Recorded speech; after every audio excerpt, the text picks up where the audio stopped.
Before the worlds, there was only Gunungab, a yawning void where the freezing mists of Niflheim met the fires of Muspelheim.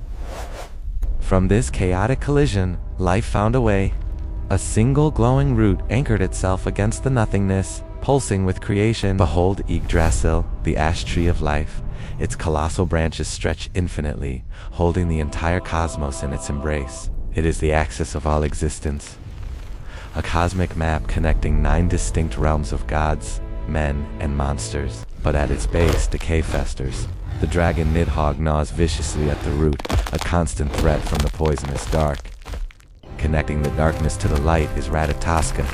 The squirrel scampers upward, carrying messages of insult across the worlds. At the summit sits the eagle, perched in the blinding light. With ancient, piercing eyes, it watches over the universe. High above the clouds lies Asgard, the golden realm where shining towers float in the air, the home of the gods. Connecting heaven to earth is the Bifrost, a shimmering, pulsing rainbow bridge that spans the gap between worlds. Beneath it lies Midgard, our earth, a rugged landscape of fjords and forests, the battleground of humanity.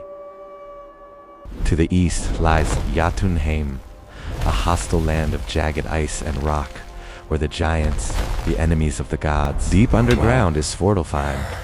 In cavernous forges, the dwarves hammer glowing metal, crafting the magic of the gods. In the south burns Muspelheim, a realm of pure fire and ash, where Surtur waits with his flaming sword. And in the cold mists of the north lies Helheim, the desolate land of the dead who did not die in battle. We know this structure from the art they left behind, fragments of tapestry that weave the myth into reality. Passed down by firelight, these were not just stories. To the Viking mind, this was the shape of the universe. Their belief was intense, a world illuminated by the flickering light of the hearth and the stars. The ash tree was a symbol of endurance, standing firm against the lightning, a bridge between the physical and the divine. But who rules this cosmos? Follow the raven and you will find the face of the king. Standing on the edge of the world is the Wanderer, the cloaked figure who sees all. Odin, the Allfather. He sacrificed an eye for wisdom, his remaining gaze burning with terrifying intelligence. His ravens, Hugin and Munintha and Memory fly across Midgard, bringing him the secrets of the world. He leads the Aesir, the principal family of gods associated with power, war, and government. His son is Thor, the Thunderer. Raising Emgelanir to the sky, he commands the storm and protects mankind. Vikings wore his hammer as an amulet, a small silver pendant to ward off evil found in their graves today. Thor is the ceaseless warrior. His hammer shatters the rock and ice of the giants, keeping chaos at bay. But there is another family. In Vanaheim, the light is warm and golden, the home of the Vanir, gods of nature. Njord rules the wind and sea, the patron of sailors, standing serene in the calm waters of the coast. Freya, the goddess of love and war, clad in falcon feathers, her beauty is as striking as it is dangerous. And Freya brings the harvest. Riding his golden boar, he commands the earth to bloom in his wake. Once, these families warred, but they reconciled, forming a single pantheon of strength and fertility. Yet among them walks Loki, not a god but a giant, the trickster, the agent of chaos. He is the duality of the North, the helper and the destroyer, shifting his allegiance like the wind. From him spring the monsters, the wolf, the serpent, and death itself. Children born to destroy the gods. Watching for them is Heimdall, the silent guardian of the Bifrost, his eyes reflecting the stars as he waits. Tyr, the brave, sacrificed his hand to bind the wolf. He teaches that justice always requires a price. While Frigg, the queen, weaves the clouds. She knows the fate of her son, a destiny she cannot change. Together they feast in Valhalla, a powerful, dysfunctional family ruling over a violent world. They were carved into wood and soul, totems that connected the people to the powers above. But even the gods are subject to a higher power. In the shadows, the weavers are at work. Deep at the roots lies the Well of Uward, a mystical pool where the destiny of the cosmos is decided. Here sit the Norns, 3 ancient women, born of the roots, who water the tree and spin the thread. Uward spins the past, the rough thread of history that defines who we are. Verdande weaves the present, turning the thread into the golden tapestry of the now. And Skuld holds the shears. The future is a veiled figure ready to cut the line at any moment. When she cuts, life ends. It is sudden, final, and irrevocable. This is the Web of Word, an infinite matrix connecting every action to every outcome in the universe. Even Odin bows to them. The King of Gods knows his own end is written, and he cannot change it. For a Viking, destiny was fixed from the moment of birth, a golden thread stretching into the unseen. This belief removed fear. If your day is written, there is no point in hiding. So they walked into arrow storms without shields. They fought with a terrifying calm, laughing at death. When a warrior fell, his thread had simply snapped. It was not a tragedy. It was time. The survivor does not mourn, he accepts. This fatalism was the core of the northern spirit. Like the legendary Ragnar Lothbrok, they faced execution with a smile, reciting poetry to the end. Laughing. The Havamo reminds us, cattle die, kinsmen die, and you yourself shall die. But I know one thing that never dies, the reputation of a dead man. To be remembered was the only immortality, fame carved in granite, painted in blood. And they were right. 1,000 years later, the stones still stand, and we still read their names. From the spinning Norn to the standing stone, the cycle of fate was the engine of their lives. The thread snaps, silence falls, but while they lived, they tried to bargain with the gods. They built no stone cathedrals. Their temple was the forest itself, where the sunlight pierced the pines.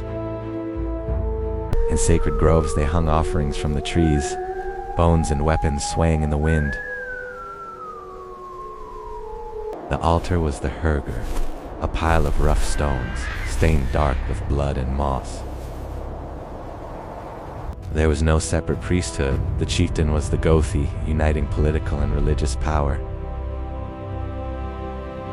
The central ritual was the BLT, a blood sacrifice by firelight to sustain the balance of the world. The knife fell.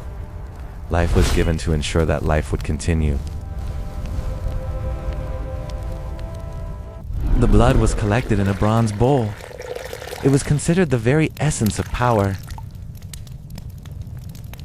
With evergreen twigs, the Gosi reddened the statues, revitalizing the wooden gods.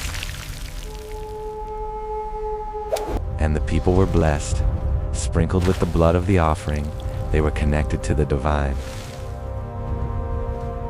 Then came the feast. The sacrifice was not wasted, but shared in a communal celebration. They raised the horn to Odin for victory, a prayer for success in war. To Endre and Freyr for peace, practical prayers for food on the table and safe seas. On rings soaked in blood, unbreakable oaths were sworn. A promise made here was eternal. Only at Uppsala did they build a great temple, a legendary wooden hall wrapped in a golden chain. Inside, the massive idols of Thor, Odin, and Freyr loomed in the incense-filled shadows. But there was a dark side. In the misty grove outside, bodies hung from the branches. In deep winter, they burned the Yule log, lighting fires against the long night, a tradition that survives today. And when death came, they prepared for the final voyage, the ship burial. Fire consumed the vessel. The flames rose up, carrying the soul of the chieftain to the afterlife. Sparks dissolved into stars, but there were other ways to touch the divine, darker ways. Odin hung from the world tree for 9 windswept nights, pierced by his own spear. He stared into the abyss until the runes revealed themselves. He grasped them, screaming, knowledge won through pain. These were not just letters. Each rune was a magical key to the universe. A blacksmith hammered tear into a blade, locking the promise of victory into the red-hot steel. A healer carved them on wood, symbols used to mend the flesh and protect the soul. They stand today in the forests, monuments to a magic that was practical and daily. Then there was cider, the shamanic magic of the Velva practiced in the smoke. Holding her iron staff, she commanded spirits. She saw the unseen through clouded eyes. In a trance, she shook and chanted, reshaping the threads of fate in the spirit world. Even the strongest warriors sat in fear. Steel is useless against a curse. For men, this magic was taboo. Urgi, a shame upon their honor to practice the woman's art. Only Odin dared to cross that line, shape-shifting and transcending all boundaries of nature. Black magic existed too. The Nithing pole, a horse's head raised to curse an enemy land. Archaeology confirms the myths. We find the wands and the seeds in their graves. On the battlefield, magic was chemistry, berserkers fueled by mushrooms and rage.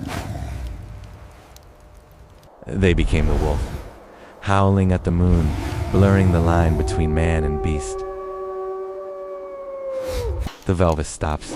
She stares into the fire and whispers a prophecy of doom. She sees the twilight coming, ghostly ships sailing in the mist. A raven lands on a skull. Death is the only certainty.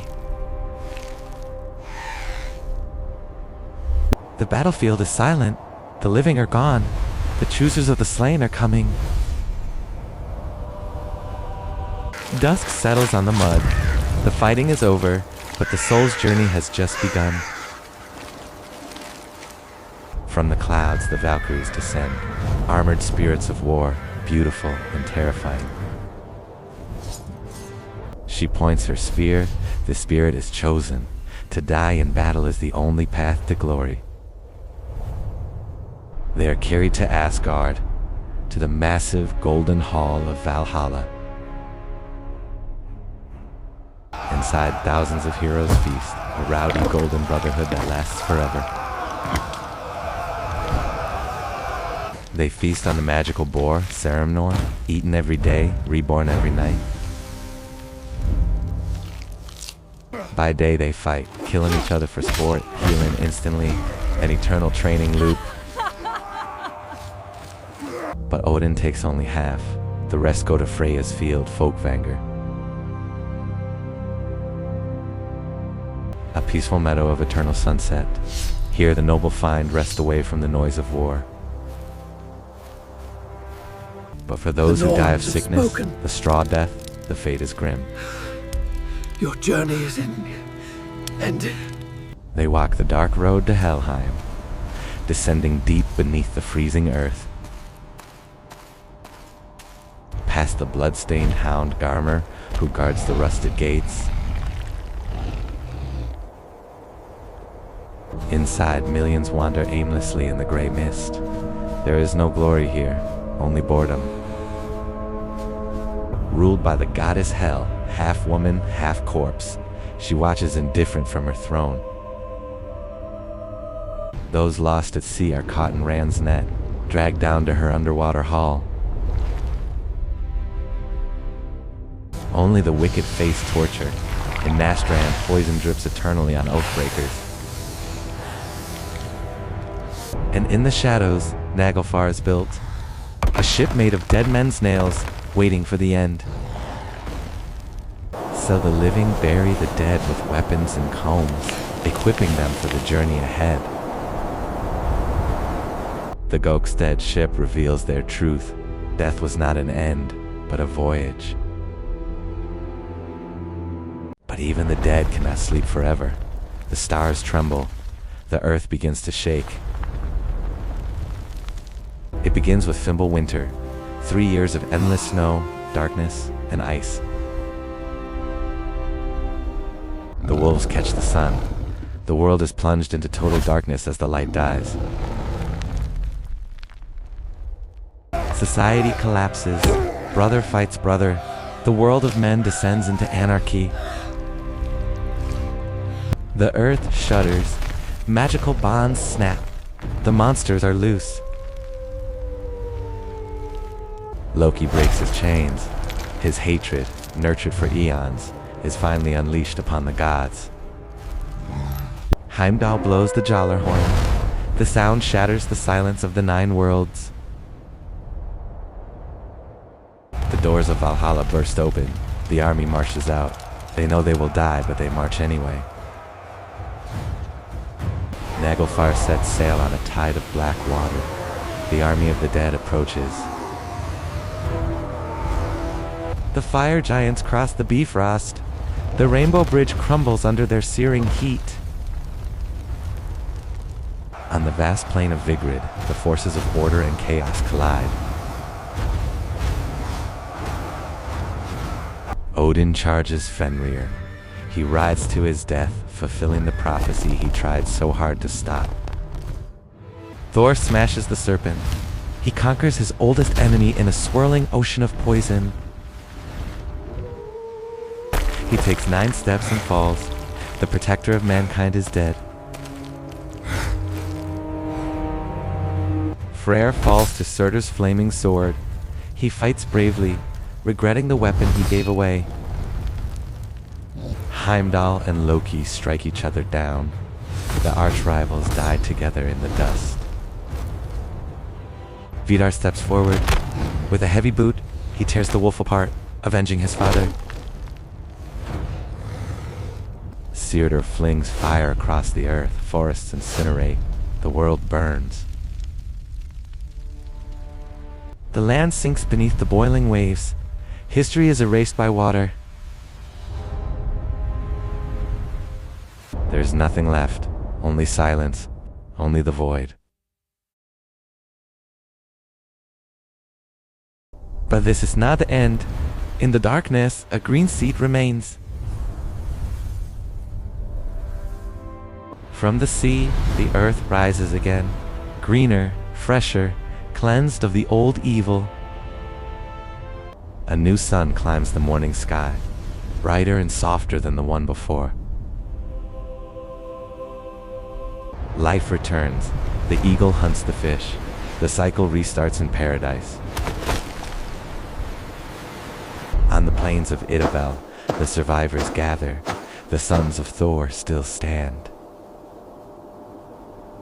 They carry MGL and Nier. The hammer is no longer a weapon of war, but a tool of peace.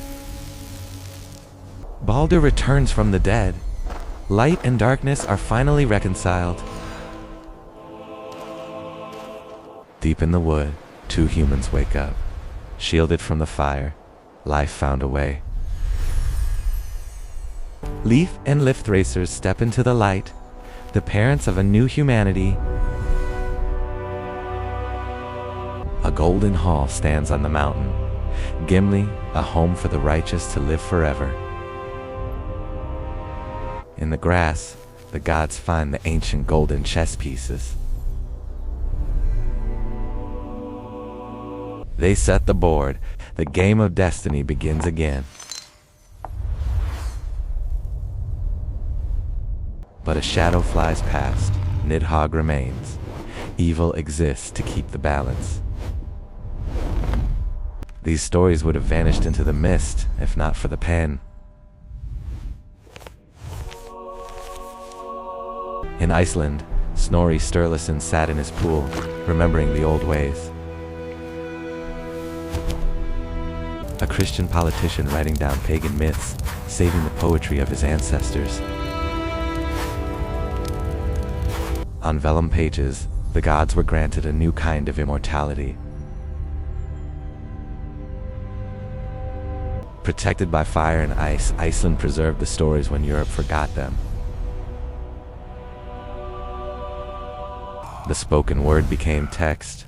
The fluid myth became fixed history. We see them through his eyes, a pagan world viewed through a Christian lens. Today, we treasure these pages as the keys to the Viking soul. The gods inspired men. Heroes like Sigurd faced the darkness alone. He fought the dragon Fafnir, the serpent of greed and corruption. From the pit he struck, conquering his fear to deliver the killing blow. Taste in the blood, he gained wisdom. Knowledge always requires risk. He took the ring, a cursed treasure that warned against the lust for gold. Ragnar Lothbrok faced the snakes, turning his execution into a final victory. He died laughing, his legacy secured in the vengeance of his sons. Knew how the old boar suffers. But heroism was also domestic. Fire is needed by the frozen. Hospitality was a sacred law. To turn away a guest was a crime against humanity. Wisdom was prized. The wise guest keeps silent. The fool speaks too much. Honor was everything. A man without honor was already dead. Vengeance was a duty, a cycle of blood that burned down generations. Women stood tall. The shield maiden fought for her own destiny in the shield wall. Their art told their stories, hiding dragons within the carvings of church doors.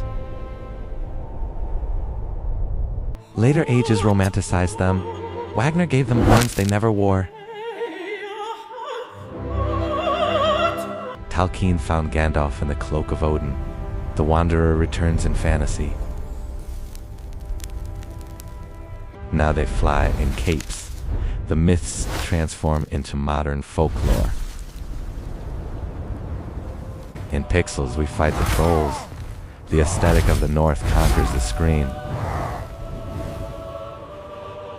The reverence for strength lives on in the giants of Iceland today. And they conquered our tongue. Berserk, hell, husband, their words are ours. Every week, we speak their names without knowing.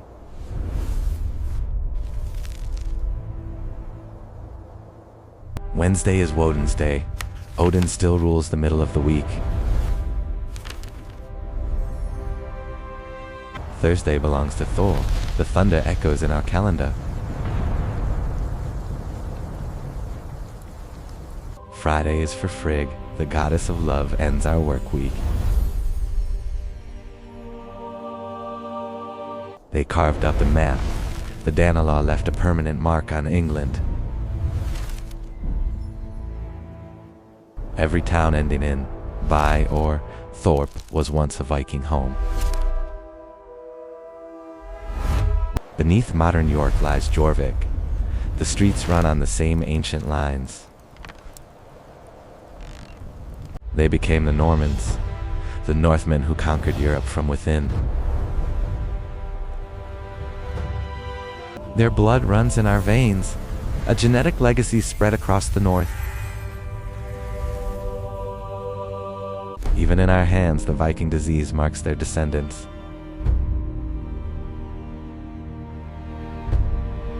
In Shetland, the fire still burns. Uphelia A celebrates the old rites. We burn the ships to remember the kings of old.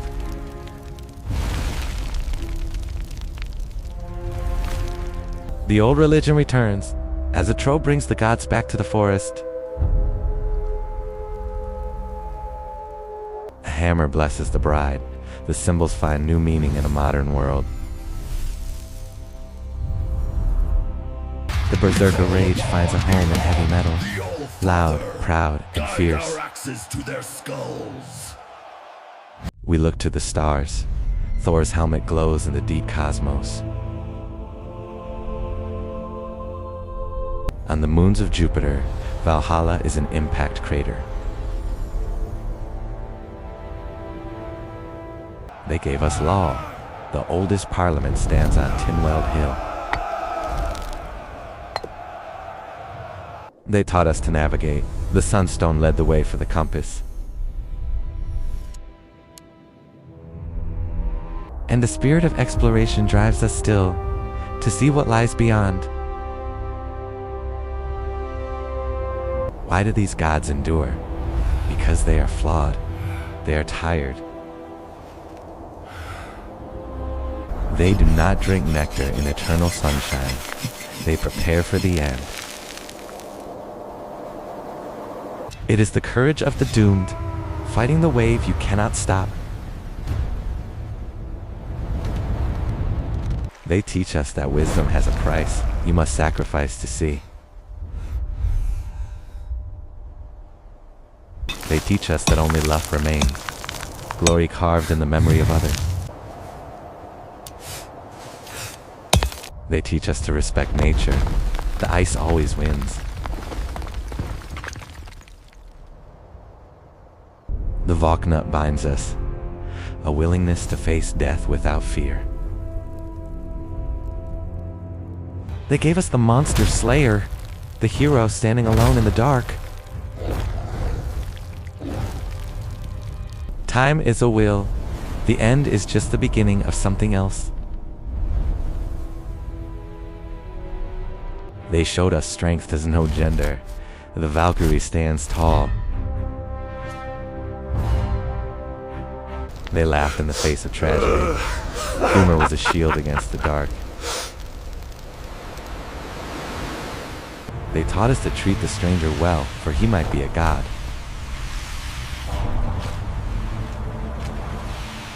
They taught us resilience, to bloom in the cracks of the ice.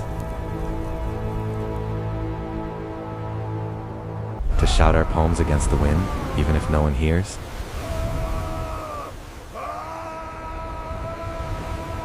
But the echo remains. The stories traveled until they reached us. They were pragmatic, the cross and the hammer cast in the same mold. We live in their twilight, between the myth and the reality. The throne is empty, waiting for us to interpret the meaning.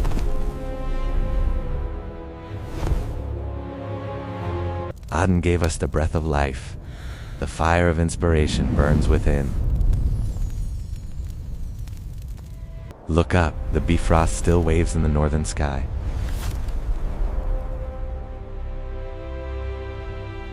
The landscape remembers. The dragon ships still sail in the shadows. The artifacts seem to wink, a connection across 1,000 years. The ink on our skin marks us. The rune lives on. In the clearing, the ash tree grows again. Yggdrasil reborn. Empires fall, seasons change, but the roots hold firm. The old gods stand in the mist, not gone, just waiting. The wanderer tips his hat. His work here is done.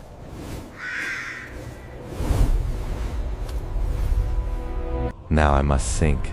The vision fades into stardust. The universe is not out there, it is within us. The hammer strikes the anvil, the heartbeat of the north. The lights dance over the snow, a silent applause. Shadows of Yggdrasil, carved in stone, scattered by wind. A single feather falls,